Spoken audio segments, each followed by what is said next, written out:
आज विद्वानों के बीच अक्सर इस बात को लेकर मतभेद है कि सबसे पुराना धर्म कौन है। कुछ विद्वानों का कहना है कि बौद्ध धर्म सबसे पुराना है, तो कुछ विद्वानों का मानना है कि हिंदू धर्म सबसे पुराना है, क्योंकि यह सारा भ्रम नासमझी के कारण से उत्पन्न हुआ है।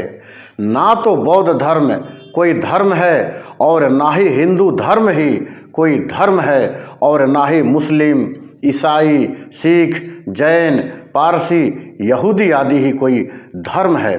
यह सभी अलग अलग मत हैं, ये सभी अलग अलग विचारधारा हैं।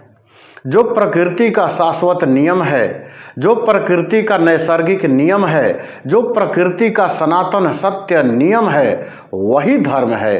धर्म तो बस एक ही होता है, अनेक नहीं।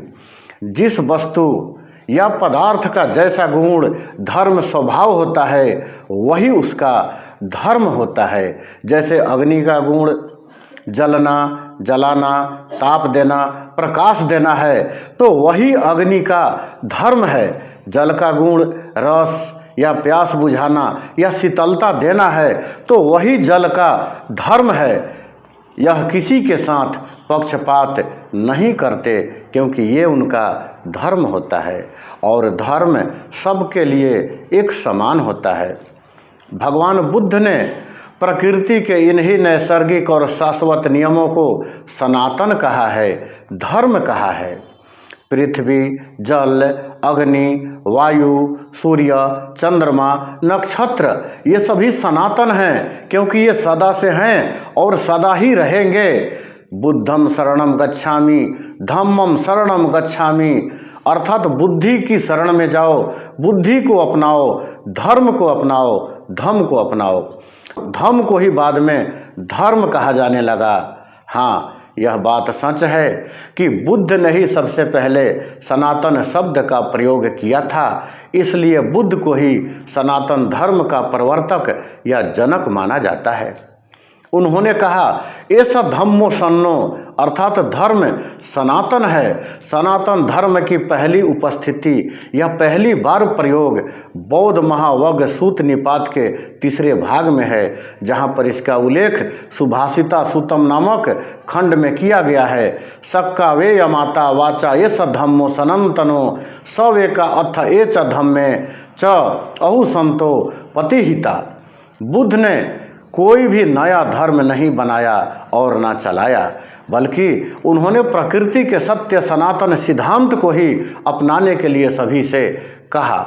उन्होंने सनातन धर्म को ही सबको स्वीकार करने के लिए कहा। बाद में विद्वानों ने बुद्ध को ही सनातन धर्म का जनक मानने लग गए। इसलिए बौद्ध धर्म कोई अलग धर्म नहीं है, वे सभी सनातन धर्म ही हैं, और ना ही हिंदू धर्म कोई अलग धर्म है।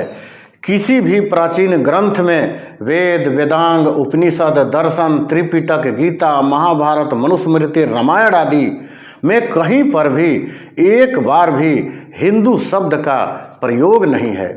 यदि हिंदू धर्म इतना प्राचीन होता तो कम से कम हिंदू धर्म ग्रंथों में तो इसका उल्लेख अनेकों बार मिलना चाहिए, परंतु ऐसा नहीं है।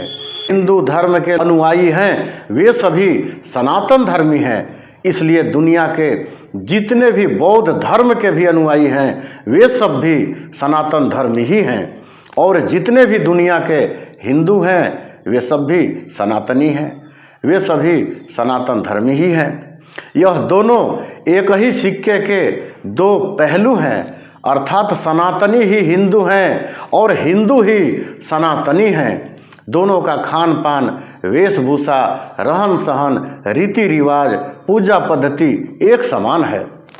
हिंदू धर्म ग्रंथों में भी वर्णित है कि भगवान बुद्ध भगवान विष्णु के 9वें अवतार हैं।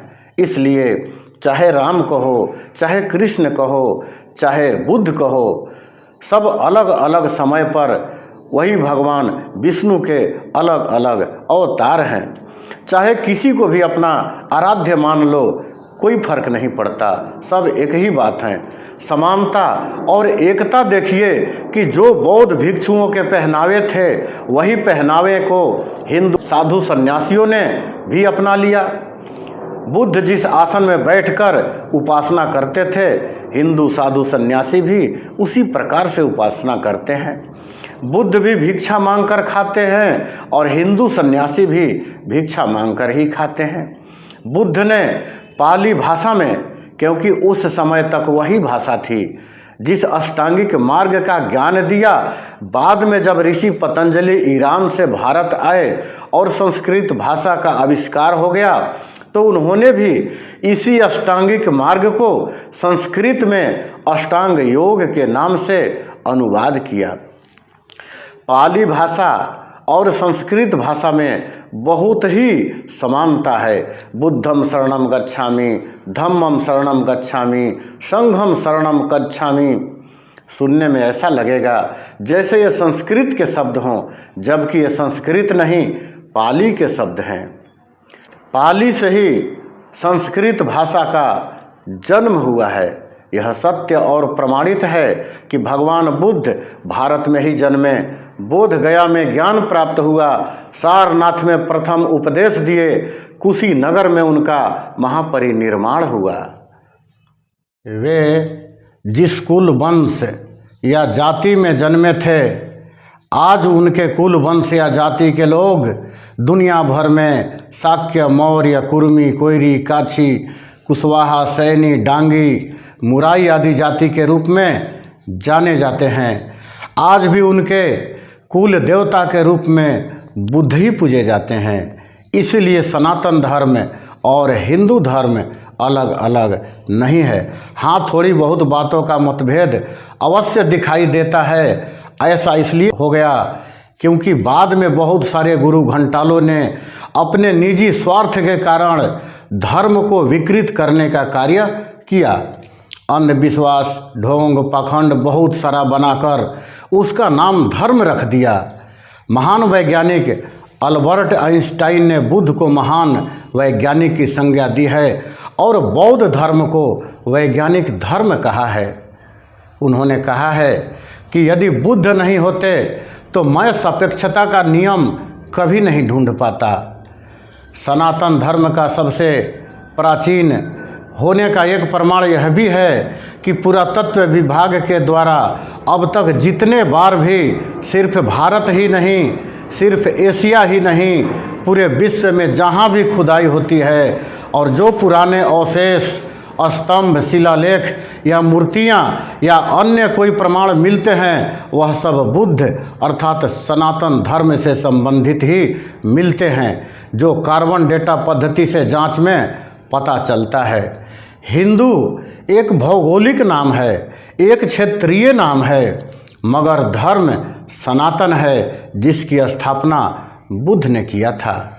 अब हम प्रश्न पर वापस फिर लौटते हैं कि हिंदू धर्म पुराना या सनातन धर्म, तो इसका उत्तर यही है कि ये दोनों एक ही हैं, ये अलग अलग नहीं है।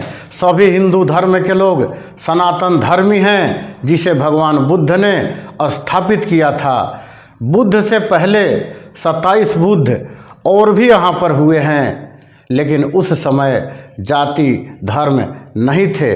लोगों की पहचान कुल, वंश या संस्कृति या क्षेत्रीय या भौगोलिक होती थी। दुनिया में जितने भी बौद्ध धर्म के अनुयायी हैं वे सब के सब सनातन धर्म ही हैं।